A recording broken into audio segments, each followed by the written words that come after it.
We will hear argument this morning in Case 08322, Northwest Austin Municipal Utility District versus Holder.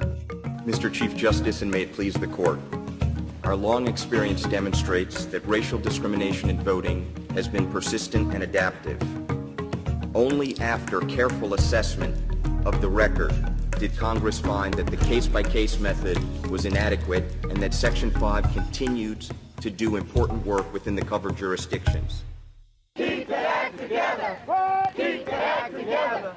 Keep the act together! Keep the act together! There was a very healthy and constructive discussion. The justices shared their questions and concerns, and I did my very best to point them to the record and to the considered judgment that Congress gave to all of the questions that the justices raised. This is about our history. There is a very clear experience that we've had about voting discrimination manifesting itself in a particularly pernicious way in certain parts of our country.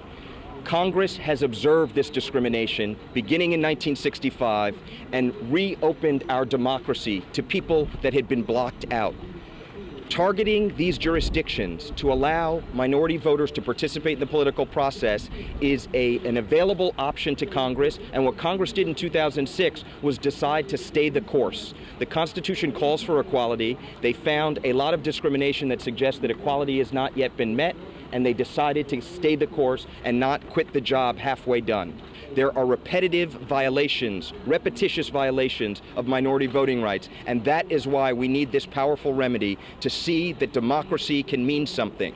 For 100 years after the passage of the 15th Amendment, our constitutional promise was a dead letter. It was not until the Voting Rights Act was passed that it had any teeth at all. The answer to the question, what would happen if there weren't Section 5? We know the answer. The 600 plus violations that Section 5 caught and prevented from going into effect would have gone into effect. They would have changed for the worst what happens to our democracy in the covered jurisdictions. So Section 5 caught those violations before they went into effect. No Section 5, we would have seen our democracy transformed by discriminatory changes in voting practices and procedures. So this is one where we don't have to guess. We know what would have happened if there were not a Section 5.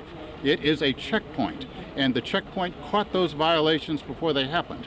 You remove the checkpoint, they in fact would have come into existence. This challenge here arose out of Texas, a small district there which seeks to get out of coverage, to escape coverage under Section 5, and it's our view that Congress rightfully reauthorized the Voting Rights Act of 2006 and held that Texas and the other 15 jurisdictions should continue to be covered for another 25 years. Well, we've spent more than 6 decades defending voting rights of African Americans, and we've done much of that in this court. So it was very important today to be able to present the case in defense of the latest reauthorization of the Voting Rights Act in 2006. The court has needed to hear repeatedly the views of African American and other voters expressed, and that's what the Legal Defense Fund did today and did very, very effectively. We feel very confident that the argument that we put forward was very successful and persuasive. It's a historical day for us. I feel real good about this, very confident.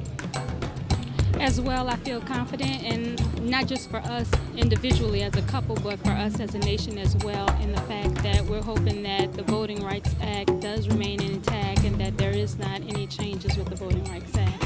We just hope that this case is heard and the outcome is beneficial to us as well as all Americans, and it provides equality for everyone.